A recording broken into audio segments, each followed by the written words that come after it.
AmandaLand.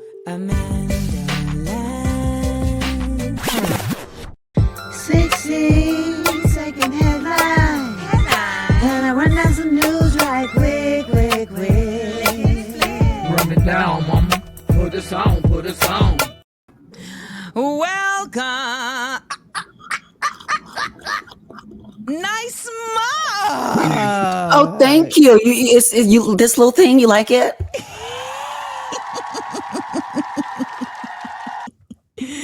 Love it. Oh, wait. Wait. Oh, and that's an old school one. Oh yeah. That's an old school. Wow. Amanda, I've been down with you for a while, girl. I've been down with you for a while. Let me tell you something. I was getting my hair braided the other day, and my hair braider called me a queen of manifestation because of just all the stuff that was kind of happening that day that she was witnessing. And I have to say yes, because I have been manifesting a long time because you've been a best friend in my head for so long. And I said, okay, you know what? But I'm gonna give her the time to figure that out. But yes. And I put on my reading glasses for you too, just in case I need to read. I appreciate that. I've been telling people for quite some time that I really do believe that the glasses make people listen to you more. Like that's, part of me going back to my glasses was like, oh, I'm about to be saying real things. So let me be spectacled. I used to wear glasses. I used to have a prescription for glasses. And then my doctor said that somehow my eyes went better than 20/20 vision. Must have been the glaucoma medicine. I don't know. But now the girl has gotten, better vision. Things are more clear these days. Fascinating. Wow, yeah. I'm really impressed. I'm sure it'll deteriorate soon, but yes. Well, people are like, "Oh, do you want to do the LASIK?" And I'm like, LASIK? No, I don't. I don't want to do the LASIK. So people who don't know, Angelica Ross this is what your Wikipedia says. Okay, so let's see. Okay, right, let's see. The Wikipedia told my full tea. I went on there one day and I said, now who the reporters on this one? Because they got down to my previous fiance and everything. I was like, oh, okay. Oh, wow. Yes. Yeah. Wow. Yeah, I was married. I was engaged to be married once to a doctor. Yes. To a doctor. Yes. To a doctor. Yes. Well, they said that you are an American actress, a businesswoman, a transgender rights activist, a transgender right advocate, and a self-taught computer programmer, which we do know from you doing Small Doses podcast. Exactly. Yes.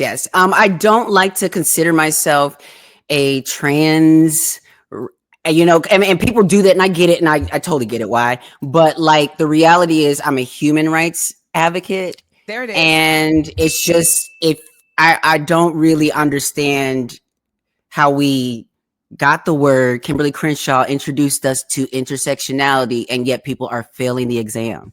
They're failing at intersectionality as advocates. So I just, I think this is a part of and I'm gonna bring some Buddhist stuff to you, but I always say with Buddhism is your responsibility is the ability to respond. Okay. So I just think a lot of people right now are don't know how to respond to the current times right now. Need a little help with that. Facts. I agree with that. They and I think some people they may be trying. But they're not really there yet. But it is pertinent that we respond to the things that are happening. It's not on the responsibility of any one person, to take responsibility for our society. We all collectively, add up to what this is. So it's all of our responsibility is what I'm saying. Not just the people who they call advocates. Yes. Yeah. Everyone should be an advocate. Mm-hmm. All right. So let's get into this real quick. The Tulsa mayor. Oh my goodness. Yes.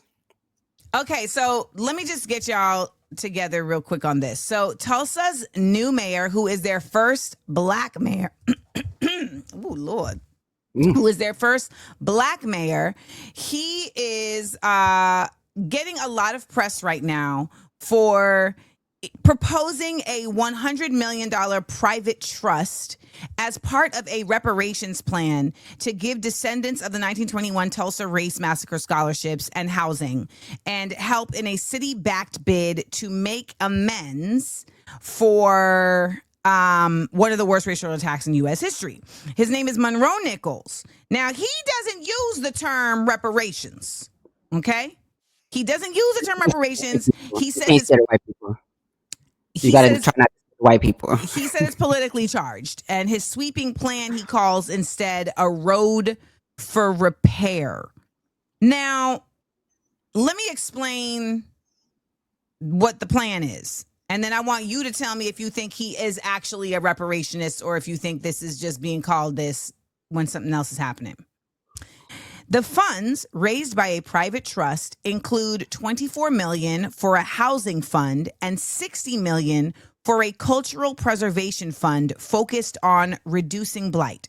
The plan wouldn't require city council approval, although the council would need to authorize the transfer of any city property to the trust, something he said was highly likely.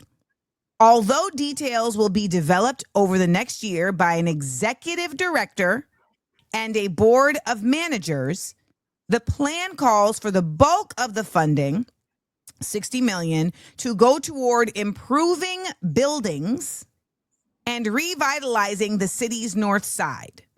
It would also not provide direct cash payments to descendants or the last two centenarian survivors of the massacre. Baby, I just know that both those mothers, Mother Randall and Mother Fletcher, it's like, it's been 104 years. Okay. It is taken how long for this to happen? And really, I think, right now it's still a plan. Now, thankfully, we have something at least going forward. But you see that this is the difference. They pointed out the fact that President Biden stood in the same space, and basically finally called it what it is, a massacre. But it's like that was him just saying something at that time. And now we're getting to somebody actually doing something. It reminds me of the time like Adele's on stage accepting the award for best album, knowing that it's been an injustice to Beyonce. And she said something on stage. She said, this is injustice. But that's all, and walked away and said goodnight with her award. So there was no actual solidarity to make some change in that moment. Biden hadn't did anything, and nobody has done anything about reparations until this time. And now we've got something that actually looks like a plan. So at least we've got a plan. That's in my eyes. So you feel like this is reparations? I don't feel like this is reparations. No, but I'm saying no. But that's why, because again, when we're in a society when we have to continue to skate on ice, why? To say because when we say defund the police, that created a whole situation where people were like, "Oh, it's just the language. It's the way you it." Yeah, but people capitulated to that. Exactly. And no one says anything when it's like defunding education. So what I'm saying is now we've got this mayor who's now saying he's not calling it, like you said, reparations. He's calling it something else. So we're still in a place where I don't think we want to upset the white people. And so I don't think that it is going to be fully what we expect. But I do think that it at least is opening the door. I think it's opening the door to giving contracts to hopefully Black companies. But I don't know that those Black companies are actually serving the community, because Correct. We really have an entire sector of Black folks that consider themselves to be Black middle class or the Black bourgeoisie.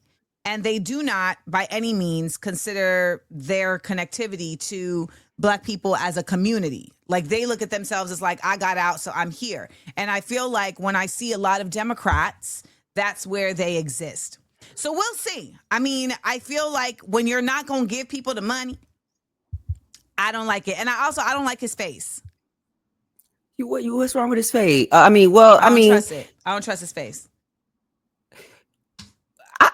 You listen, I will say this. I don't trust any politician. And And honestly, dead ass, and that's why the last time we spoke, and I was telling you, that I have been considering a run for office. You said something at the time that really stuck in my head. It was like, there are no pretty people in office, and I really had to sit with that because I was just like, she's right, and I'm a pretty bitch, so it's not gonna work. It's just not gonna work. So, but also, the way I watched them do Corey Bush and Jamal Bowman and sell them out to, APAC. I have been consulting with consultants over the past couple of years, ever since I made the announcement that I was like kind of leaving Hollywood and going into politics. Mm-hmm. I have been trained by the Victory Institute, by Vote Run Lead here in Georgia, for candidate training and running for office. And I am just shocked at what I've learned and discovered. And it's just not good for me. It doesn't work for me. I just remember talking to these people who, some of them had ran for office too, and they were talking about me needing to focus on what's important to the American people. So when I was talking about Gaza, then when I was talking about our tax dollars from Georgia, $10 million, each state, there was this point in which each state could give up to $10 million to Israeli war bonds. So our tax dollars were going to that and not to the broken water system that Meg Thee Stallion had to postpone our concert because the, infrastructure had broken down. So it's a situation where, like, I'm trying to point out these things, and they're telling me, people who were advising me about my run for office, they were telling me, Angelica, you have to understand. Mm-hmm. Once it starts with you have to understand, I'm already like, no, I don't. But go ahead.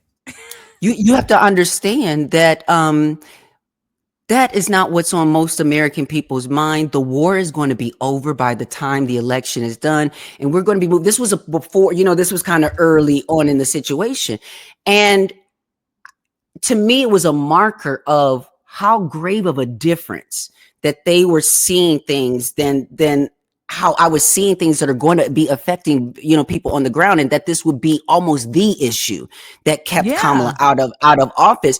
But then to recognize that when you're running for office in a party, you're talking about how things affect things down ballot when you are also one running, and when you are not in line with the establishment, it becomes incredibly hard. So then I'm thinking maybe I'll run independent.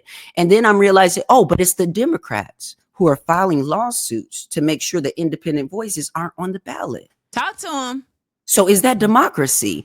So my thing is, they're talking about saving democracy, but while also being impeding it. Mm-hmm. Absolutely. So the cognitive dissonance, so many things that were going on there. I realized, no, I'm not going to spend the rest of my life to think about running for office. You and I both were speaking up so much and using our platforms as we do during the election season. I thought I was quote unquote famous, and had some reach and things, but everybody I knew, the circles I had and started turning my voice off and turning it down, and started not saying, you are hurting the cause and all these different things, when all I'm doing is asking for accountability, like Kamala and Biden both said to my face that I would have an open line of communication with when I met them several times. So I'm not somebody looking for a photo op, I'm looking for accountability. And so that when I was using my voice and doing all that, and people were treating me like they were treating me, I didn't care about being blacklisted from Hollywood because I left Hollywood.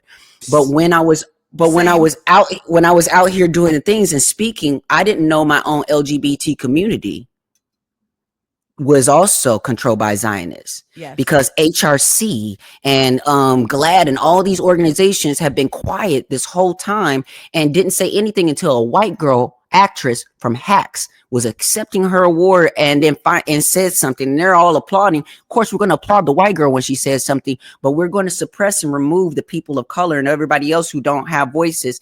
I've been suppressed. I've been removed from almost every job I've been removed from, and people are acting stupid.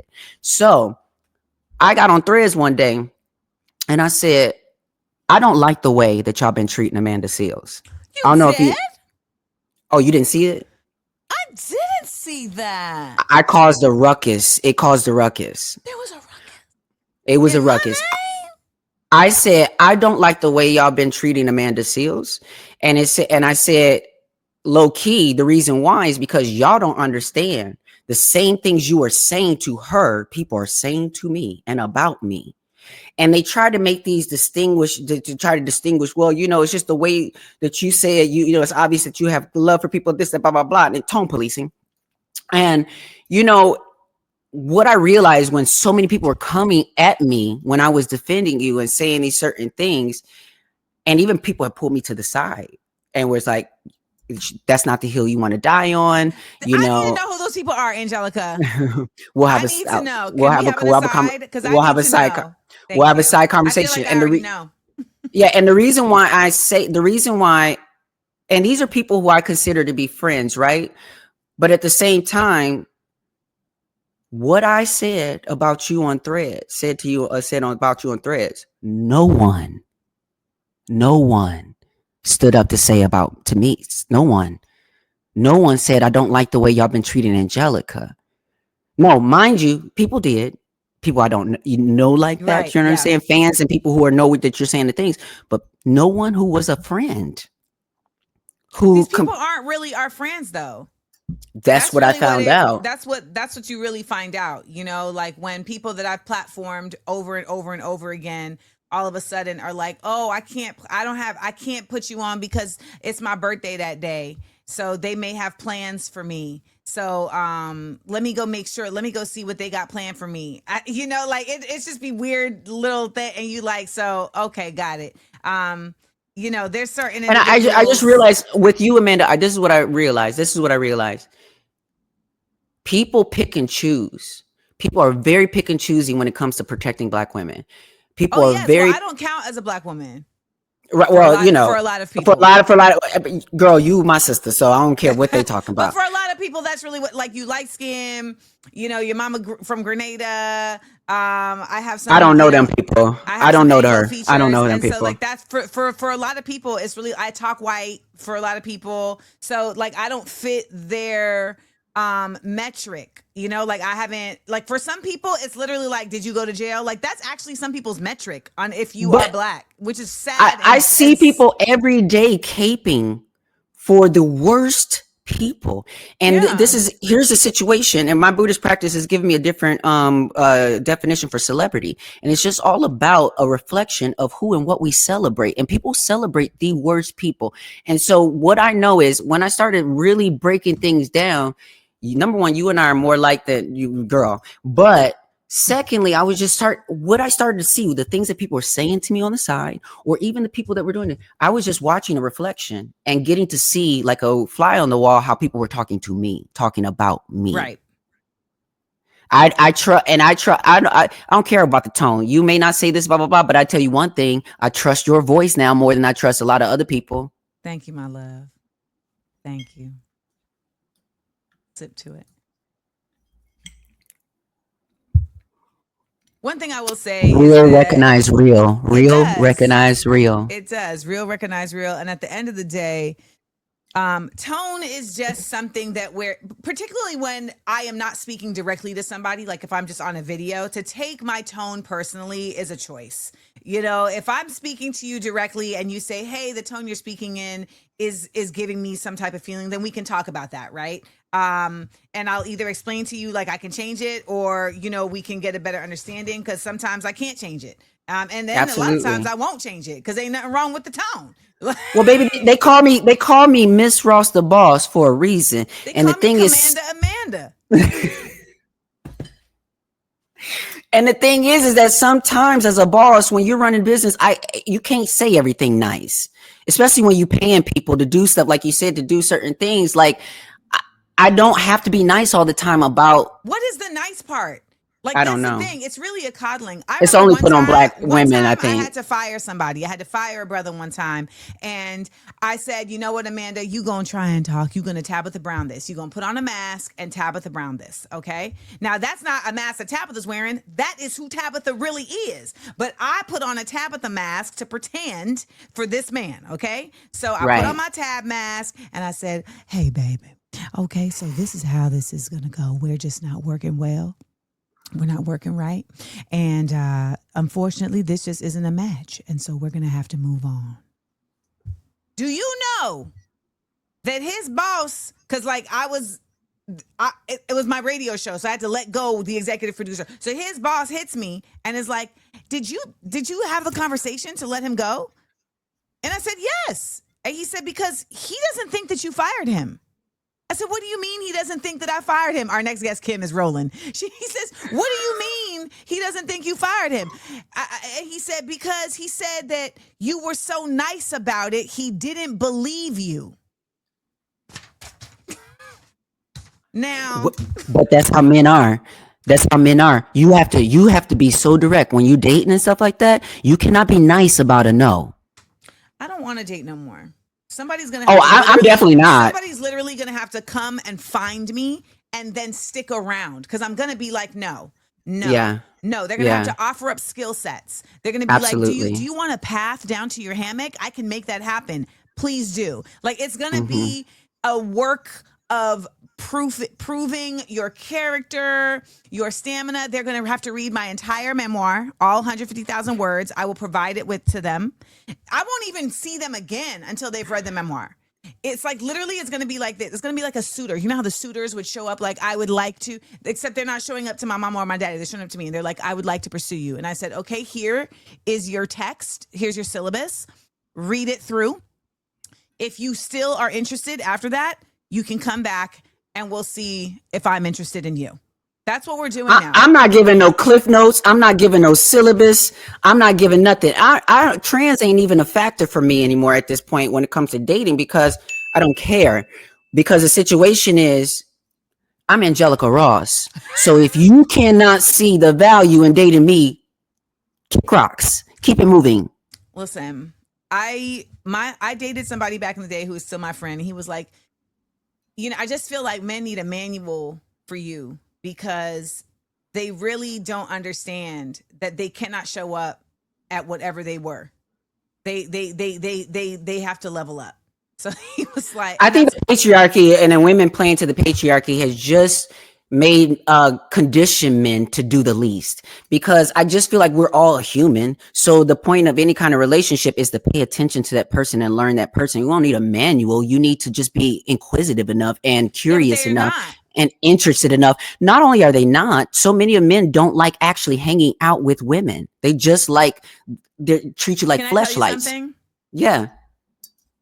I found 2 white men attractive last week. Girl. Can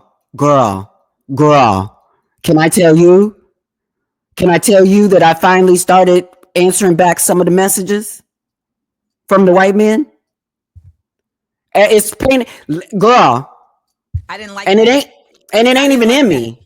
It ain't even in me. And listen, like it was very irritating to me just for the same reason that, mind you, y'all, we're going to go to our next guest. We have not talked about anything, Angelica Ross, about our topics. Nothing. We did. We talked about the 104 years it took to get to the preparations. We done talked about 104 years of things. But I will say this. The reason why I say that I was attracted to white men and it struck me was because it was very much just like one of those things where you're like, I've had to just consider just a larger span. And I will say I can't ever see myself with no white man, but I think that there's ultimately just a reality around you deserve love. And I do deserve love, but I will get more cats before I do that, I think. I am getting 2 more cats. Their names are Their names are going to be Palma Sankara and Patrice. I can't do cats because I'm deathly allergic, but they're cute. They're wonderful, but they will take my breath away, literally. Really? Yes. They literally will suck the breath out of my lungs. Say that, and then they come to my house and they don't even realize I have cats. Well, you must clean a lot and have a robot. Because I have 2 Dobermans. Oh, well, that's a major thing. Yes, I have 2 Dobermans. You have 2 high cheekbone dogs? I'm mad. Sure do. Sure do. They be wearing me out though, but like, yes, I do have 2 Dobermans, and I have to take a Claritin every day just to deal with the allergies. Because whenever I have people over, I have like a Claritin tray. See, so I'm telling you, allergies no joke. Did you just see the guy die because he couldn't afford his inhaler? I mean, $539 for an inhaler. Mm-hmm. I have asthma. I have asthma in 2016. I collapsed in the pharmacy looking for some Primatene mist that they stopped carrying because I didn't have an inhaler anymore. I collapsed in the pharmacy. I was sipping air like this because I could not breathe. I ended up taking an Uber to the hospital. This was the night before I met President Obama and went to the Pride celebration. I met and did that whole thing. And my boyfriend at the time would take moments with me in the corner so I can catch my breath just from being there because I was still feeling it from being in the hospital. I almost died, yes, but I was going to be at that White House. And that was the day I met Obama in a private room, come out to where he's going to speak to everybody else, and the room's already full.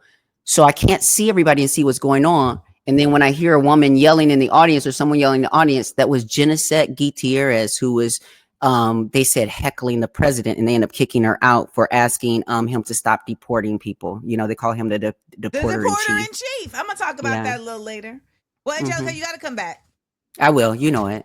You got to come back. Because we got to do this. You know what I'm saying? Like, we got to support each other. Just know I'm here supporting you because I know how they're doing you, because that's how they're doing me. They're doing me the same way. I didn't even know that, or else I would have been on it. They literally. I left. I was like, I'm going to just go be over here at my house. That's how when people be talking about like, you was trying to take Kamala down. I said, no, I actually got off that internet for 3 months to let y'all do what y'all do. And y'all kept my name in your mouth. And that was your fault. You kept my name in your mouth. You kept using me as a tool to try to manipulate folks. And that is your fault. You kept misusing my words and editing my words to try to use me and discredit me, which you will never do because I am anointed. No weapon formed against me shall prosper. Tell us, sister, it won't work. Whoa, it won't work. No All right, weapon. now, Amen. Angelica, you're the greatest. Yes, thank you so much. I will have you back shortly. Please. And you know, we just gonna keep doing what we're doing. We're just keeping it a buck and being a real Absolutely. One. See you soon. Bye. Bye. I enjoyed laughing and learning with you. Please make sure to like, comment, and subscribe. And tell your friends. Also, listen to the podcast. It's available everywhere pods are casted. Listen ad-free by subscribing to Patreon Amanda Seals. Come on and join the Seal Squad. Views from AmandaLand. Live 10 a.m. Eastern, Monday through Wednesday, with content on Thursday and Friday at YouTube Amanda Seals TV. Smart, funny, and